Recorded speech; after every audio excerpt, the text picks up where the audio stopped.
Hari ini, 6 Oktober 2025, Indonesia menorehkan sejarah baru dengan menandatangani dua perjanjian dagang strategis, IEU-SEPA dengan Uni Eropa dan ICA-SEPA dengan Kanada.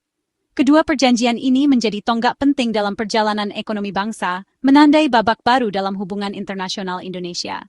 Penandatanganan ini bukan hanya sekadar seremoni, melainkan hasil dari negosiasi panjang, kerja keras, dan komitmen untuk membawa Indonesia ke level yang lebih tinggi di kancah global. Kedua perjanjian ini bukan sekadar dokumen ekonomi, melainkan langkah berani Indonesia untuk tampil percaya diri di panggung global. Dengan menandatangani IEU-SEPA dan ICA-SEPA, Indonesia menunjukkan tekad untuk menjadi pemain utama dalam perdagangan dunia, memperkuat posisi tawar, dan memperluas jejaring ekonomi lintas benua. Di tengah tantangan ekonomi dunia yang semakin kompleks, perjanjian ini membuka akses besar ke pasar Eropa dan Kanada.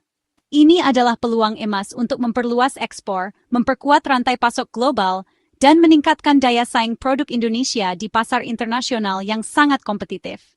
Produk-produk unggulan Indonesia seperti kopi, tekstil, rempah-rempah, dan kerajinan tangan kini lebih mudah masuk ke pasar Eropa dan Kanada, berkat penghapusan atau pengurangan tarif bea masuk. Hal ini akan mendorong pertumbuhan ekspor dan memberikan peluang lebih besar bagi pelaku usaha, khususnya UMKM, untuk menembus pasar global. Ini adalah peluang emas untuk memperkuat ekonomi nasional, membuka lapangan kerja baru, dan memperkenalkan kualitas produk Indonesia ke dunia. Dengan meningkatnya permintaan dari luar negeri, industri dalam negeri akan semakin berkembang, menciptakan efek domino positif bagi perekonomian rakyat. Manfaat perjanjian ini tidak hanya terbatas pada sektor barang, tetapi juga meluas ke sektor jasa dan investasi. Pariwisata menjadi salah satu sektor yang paling diuntungkan, dengan potensi peningkatan kunjungan wisatawan asing dan investasi baru di berbagai destinasi unggulan Indonesia. Pemerintah menargetkan pariwisata sebagai penerima manfaat terbesar dari perjanjian ini, menciptakan efek berantai positif bagi ekonomi lokal. Masyarakat di sekitar destinasi wisata akan merasakan langsung dampak pertumbuhan ekonomi, mulai dari pelaku UMKM, pemandu wisata, hingga pengrajin lokal. Perjanjian ini membangun jembatan baru bukan hanya untuk barang, tetapi juga untuk manusia, ide, dan modal. Kolaborasi lintas negara akan semakin erat, membuka peluang transfer teknologi, pertukaran budaya, dan inovasi bersama yang memperkaya bangsa. Di bawah kepemimpinan Presiden Prabowo, diversifikasi pasar menjadi prioritas utama. Dua perjanjian ini adalah bukti nyata komitmen pemerintah untuk memperluas pasar ekspor, mengurangi ketergantungan pada satu kawasan, dan memperkuat fondasi ekonomi nasional. Tugas kita sekarang adalah memanfaatkan jembatan yang telah dibangun ini untuk kemakmuran rakyat. Semua pihak, mulai dari pemerintah, pelaku usaha, hingga masyarakat, harus bersinergi, agar manfaat perjanjian ini benar-benar dirasakan secara luas, terutama dalam menggairahkan sektor pariwisata dan ekonomi kreatif. Momentum bersejarah ini harus diubah menjadi peluang nyata bagi kemajuan Indonesia. Dengan semangat kolaborasi dan inovasi, kita bisa memastikan bahwa dua perjanjian ini menjadi fondasi kuat untuk masa depan yang lebih sejahtera dan berdaya saing di tingkat global. Apa kaitan perjanjian dagang dengan ramainya wisatawan di Bali atau Danau Toba? Jawabannya, kemudahan akses. Penurunan hambatan dagang juga membuka arus manusia, pebisnis, investor, dan turis ke Indonesia. Hubungan ekonomi yang erat meningkatkan frekuensi perjalanan bisnis, yang sering berujung pada wisata. Fenomena bleisure, gabungan bisnis dan liburan, akan semakin umum, memberi pemasukan tambahan bagi sektor pariwisata. Promosi produk Indonesia di Eropa dan Kanada juga jadi ajang promosi pariwisata, menumbuhkan rasa penasaran untuk berkunjung. Perdagangan dan pariwisata saling memperkuat, membangun citra Indonesia sebagai destinasi unggulan. Inilah undangan terbuka bagi dunia untuk menyaksikan pesona Indonesia. Salah satu kunci utama dalam pengembangan pariwisata adalah kemudahan dalam mendapatkan visa. Ketika proses pengajuan visa menjadi lebih sederhana dan cepat, minat masyarakat untuk bepergian ke luar negeri pun meningkat. Hal ini tidak hanya menguntungkan wisatawan, tetapi juga membuka peluang besar bagi pertumbuhan ekonomi dan hubungan antar negara. Perjanjian dagang yang sedang dijalin antara Indonesia dengan Uni Eropa dan Kanada membawa harapan baru dalam hal kemudahan visa. Kerjasama ini diharapkan dapat memperkuat hubungan ekonomi sekaligus mempermudah mobilitas masyarakat kedua belah pihak. Uni Eropa telah memperkenalkan Visa Cascade, sebuah kebijakan inovatif yang memudahkan pelancong Indonesia dengan rekam jejak perjalanan yang baik untuk mendapatkan visa jangka panjang. Dengan sistem ini, proses aplikasi menjadi lebih efisien dan transparan, sehingga pelancong merasa lebih dihargai. Satu visa kini memungkinkan berkali-kali kunjungan ke 27 negara Schengen. Ini sangat praktis, menghemat waktu dan biaya, serta mendorong lebih banyak perjalanan bisnis, wisata, dan pertukaran budaya antara Indonesia dan negara-negara Eropa. Prinsip timbal balik menjadi sangat penting. Kemudahan yang kita dapatkan dari negara lain, sebaiknya juga kita berikan kepada turis Eropa dan Kanada yang ingin berkunjung ke Indonesia. Ini akan menciptakan hubungan yang lebih adil dan saling menguntungkan. Melalui perjanjian ICA-SEPA, diharapkan kebijakan visa dari Kanada juga akan menjadi lebih longgar bagi warga Indonesia. Hal ini akan membuka lebih banyak peluang untuk kerjasama di bidang pendidikan, bisnis, dan pariwisata. Kini visa bukan sekadar dokumen perjalanan, tetapi juga simbol kepercayaan dan keterbukaan antar negara. Semakin mudah prosesnya, semakin besar pula rasa saling percaya yang terbangun. Semakin mudah visa didapat, semakin erat pula persahabatan, pertukaran budaya, dan peluang pariwisata yang tercipta. Inilah kemudahan yang selama ini dinanti oleh banyak orang. Turis yang menikmati sunset di Labuan Bajo bisa jadi investor masa depan. Itulah kekuatan pariwisata. Banyak investasi besar bermula dari kunjungan wisata yang berkesan. Investor yang terkesan akan kembali bukan hanya sebagai turis, tapi sebagai penanam modal. Perjanjian dagang memperkuat fenomena ini dengan kepastian hukum dan iklim investasi yang lebih baik. Pariwisata dan investasi membentuk siklus saling menguatkan. Setiap pengalaman positif wisatawan adalah investasi jangka panjang bagi bangsa. Citra positif Indonesia meyakinkan calon investor untuk berbisnis di sini. Melayani turis dengan baik bisa membuka pintu investasi dan lapangan kerja.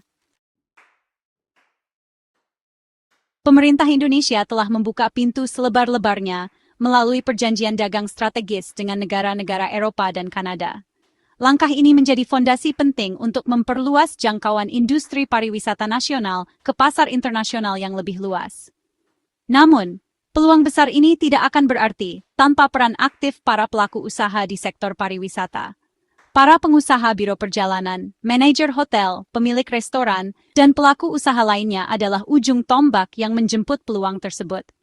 Mereka harus mampu membaca tren, beradaptasi dengan kebutuhan wisatawan asing, dan terus berinovasi agar tetap relevan di tengah persaingan global. Pemandu wisata, staf hotel, dan pelayan restoran menjadi garda terdepan yang langsung berinteraksi dengan wisatawan. Mereka adalah wajah Indonesia yang pertama kali dilihat dan dirasakan oleh para tamu dari luar negeri. Kreativitas sangat dibutuhkan untuk merancang paket wisata baru yang unik dan menarik, khususnya untuk pasar Eropa dan Kanada yang memiliki preferensi berbeda.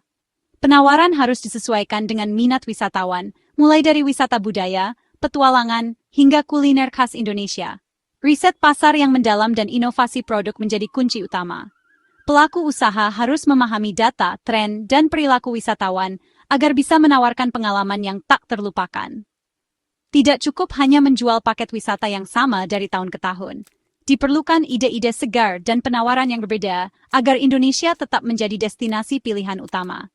Kualitas layanan juga harus ditingkatkan agar memenuhi standar internasional, mulai dari kebersihan, keamanan, hingga kenyamanan. Pelatihan sumber daya manusia sangat penting, termasuk penguasaan bahasa asing, pengetahuan budaya, dan kemampuan memberikan pelayanan prima. Setiap pelaku usaha pariwisata adalah duta bangsa di lapangan, yang membentuk persepsi wisatawan tentang Indonesia melalui keramahan dan profesionalisme. Pengalaman positif yang diberikan akan membekas di hati wisatawan dan menentukan apakah mereka akan kembali atau merekomendasikan Indonesia kepada dunia. Setiap interaksi, sekecil apapun, adalah peluang emas untuk membangun citra positif Indonesia di mata dunia. Keberhasilan memanfaatkan perjanjian dagang dan membawa industri pariwisata Indonesia ke level internasional, kini ada di tangan para pelaku usaha yang berani berinovasi dan terus meningkatkan kualitas. Sehebat apapun strategi, tanpa sinergi pemerintah dan swasta, peluang akan terbuang. Kolaborasi erat adalah kunci, pemerintah sebagai fasilitator, pelaku usaha sebagai penggerak. Business matching dan pertemuan bisnis harus difasilitasi untuk mempertemukan pelaku usaha Indonesia dengan mitra Eropa dan Kanada. Pemerintah perlu aktif menyosialisasikan peluang dan memberikan panduan praktis menembus pasar global. Pelaku usaha harus proaktif memberi masukan agar kebijakan benar-benar sesuai kebutuhan industri. Dialog terbuka antara asosiasi industri dan pemerintah sangat penting. Dengan kerjasama, setiap peluang bisa dimaksimalkan dan tantangan diatasi bersama. Meski peluang terbuka, tantangan tetap ada, baik eksternal maupun internal. Standar lingkungan dan keberlanjutan Uni Eropa sangat tinggi. Isu deforestasi bisa jadi hambatan. Standar produk Kanada juga menuntut peningkatan kualitas layanan pariwisata. Stabilitas politik, sosial, dan ekonomi dalam negeri sangat penting untuk menjaga citra positif. Infrastruktur dan kesiapan SDM di destinasi baru harus dipastikan matang. Tanpa persiapan, promosi besar-besaran bisa jadi bumerang jika wisatawan kecewa. Mengatasi tantangan butuh kerja keras, komitmen, dan kolaborasi semua pihak. Tantangan adalah peluang untuk berbenah dan tumbuh lebih kuat. Dalam persaingan global, kualitas adalah senjata utama Indonesia. Keindahan alam saja tidak cukup. Kualitas destinasi, layanan, dan SDM harus diutamakan. Kebersihan, kelestarian, dan keaslian destinasi harus dijaga. Standar internasional di hotel, restoran, dan transportasi wajib diterapkan. Teknologi digital harus dioptimalkan untuk kemudahan wisatawan. Pengalaman pelanggan yang mulus adalah kunci loyalitas. Investasi pada SDM pariwisata sangat penting. Pelatihan, bahasa asing, pengetahuan budaya. SDM unggul adalah aset terbesar untuk menyambut wisatawan dunia. Dengan kualitas, Indonesia siap bersaing di panggung global. Perjanjian dagang dengan Uni Eropa dan Kanada membuka momentum luar biasa bagi Indonesia. Ini kesempatan langka untuk membawa pariwisata naik kelas ke panggung dunia. Kita punya modal alam, budaya, dan keramahan masyarakat. Saatnya mengubah modal itu jadi kemenangan lewat kolaborasi solid. Pemerintah, pelaku usaha, dan masyarakat harus bersinergi menjaga kualitas dan keberlanjutan. Tantangan pasti ada, tapi bangsa ini terbiasa menghadapi rintangan. Momentum ini adalah panggilan untuk berbenah dan memperkuat keunggulan. Kebanggaan melihat wisatawan puas dan produk kita dipuji di dunia adalah tujuan bersama. Dengan EU SEPA dan IKA SEPA babak baru dimulai. Saatnya Indonesia benar-benar siap mendunia.